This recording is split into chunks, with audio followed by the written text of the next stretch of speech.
artistas, ¿qué tal? ¿Cómo estáis? Yo soy Mónica, ilustradora y diseñadora gráfica, y en el día de hoy vamos a aprender cómo dibujar cuerpos en movimiento. Aunque si eres nuevo por aquí, te recomiendo que veas los vídeos anteriores donde hablamos de proporción y de posición del cuerpo, que nos ayudarán a entender las lecciones de este vídeo.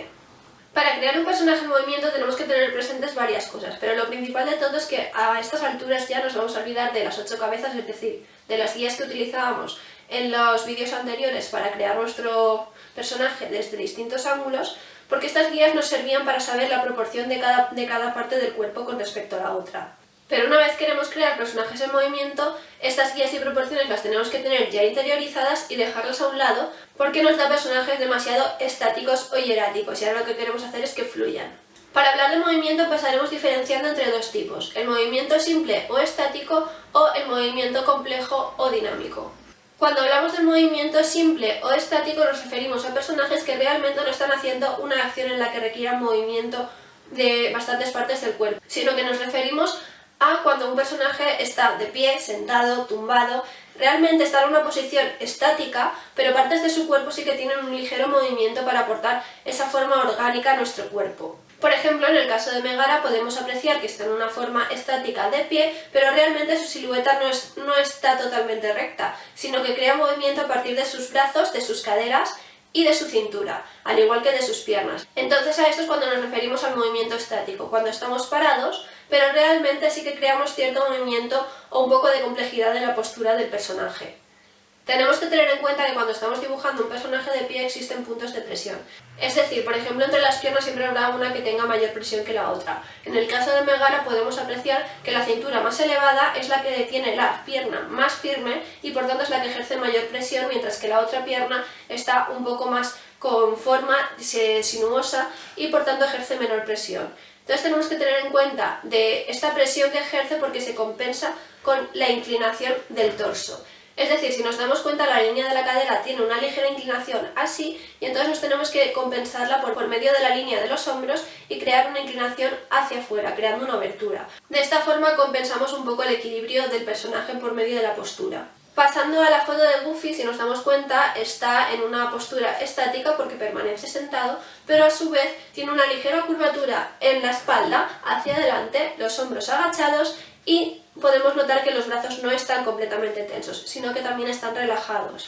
Entonces estos movimientos son los que tenemos que tener en cuenta en las figuras estáticas. Teniendo esto claro, pasamos a las figuras con movimiento complejo o dinámico, y cuando nos referimos a este tipo de movimiento es cuando, por ejemplo, están andando, corriendo, parando, frenando, haciendo una postura que realmente implique todo el cuerpo. Para comprender este tipo de movimiento hay ciertas claves que tenemos que tener en cuenta. La que mayor importancia tiene es la línea de movimiento o la línea de acción. Esta línea es una línea curva que realmente representa lo que sería la silueta más simplificada de nuestro personaje. Por ejemplo, en el caso de Superman, la línea de acción sería esta, que es básicamente la que involucra casi todo el cuerpo de nuestro personaje y nos indica un poco su dirección. Y otro ejemplo sería, por ejemplo, esto, donde los personajes de Toy Story cada uno tiene una línea de acción distinta, aunque las poses sean muy parecidas. La siguiente clave está formada por el peso, la gravedad y la compensación. Estos tres elementos están muy interrelacionados porque si falla uno, fallan todos. Por medio del conocimiento del peso es como compensamos el equilibrio de nuestra figura, y esto ya lo hemos hablado también en las figuras estáticas. Lo que pasa es que la figura con movimiento realmente se tiene que tener mucho más en cuenta, porque si no estaremos creando personajes o que estén volando o que realmente parece que se vayan a caer de bocas al suelo, que puede ser lo que pretendamos, pero hay que conocer el tipo de equilibrio que queremos crear en cuanto a ese movimiento. Por ejemplo, en este caso los personajes de Toy Story nos encontramos corriendo hacia nosotros y por tanto la compensación y el equilibrio se crean a partir de sus extremidades, en la que si una extremidad está adelantada, la otra está atrasada para equilibrar todo el cuerpo. Y el último punto son los ángulos y las curvas.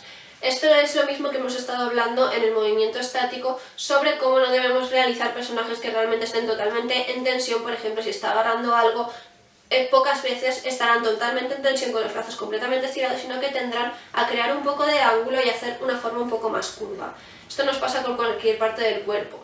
Tenemos que evitar siempre esa parte rígida y crear formas mucho más orgánicas. Si creamos una forma que sea totalmente hierática, puede parecer a simple vista que sea un personaje bien estructurado porque tiene una buena proporción, pero realmente si comparamos esto con una postura un poco más orgánica a la que le hemos aplicado curvaturas y ángulos, vemos que realmente el cambio es significativo.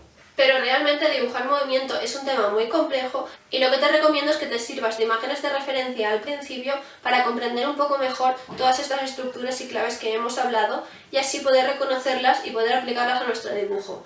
Porque si empezamos dibujando personajes desde nuestra mente, nos va a ser muy complejo llegar a una situación de equilibrio donde todas sus partes estén compensadas. Como imágenes de referencia puedes tener tanto imágenes de Google, vídeos, prestar atención a los personajes animados que veamos, así como fotografías, utilizar a una persona que conozcas de modelo o a ti mismo a través del espejo. O sea, muchas veces si nos falta un modelo, lo mejor que podemos hacer es plantarnos frente al espejo, poner esa posición y ver realmente qué es lo que está actuando en esa posición. Dicho esto, pasamos más a una parte práctica en la que veamos cómo se aplican todas estas claves que hemos estado aprendiendo hasta ahora.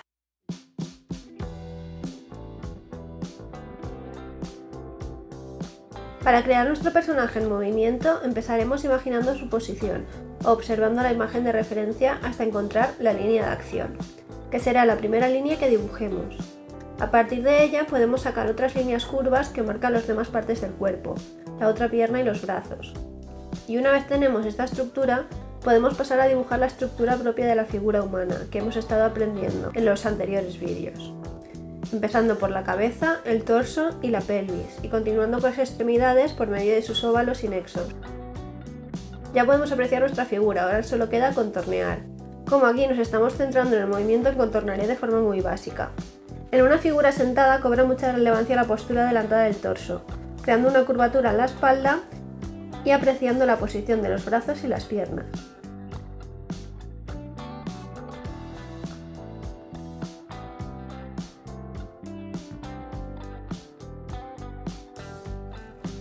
Continuamos con otra figura, en este caso la vamos a hacer de pie, como si estuviese haciendo patinaje sobre hielo, deslizándose por el suelo.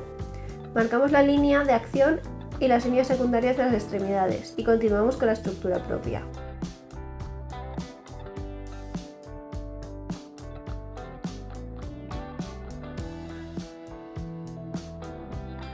Y de esta forma, siguiendo estos pasos, podemos hacer nuestro personaje en cualquier posición.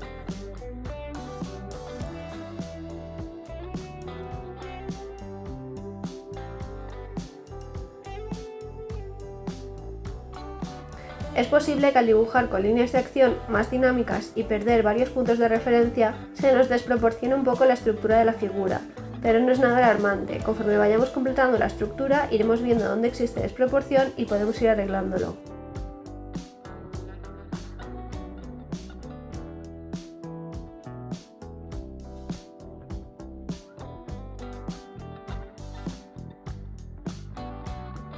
Y por último tenemos que recordar que la figura de pie estática nunca está completamente recta, sino que una pierna suele estar más adelantada y ejerciendo mayor presión que la otra, al igual que existe una compensación entre los hombros y las caderas.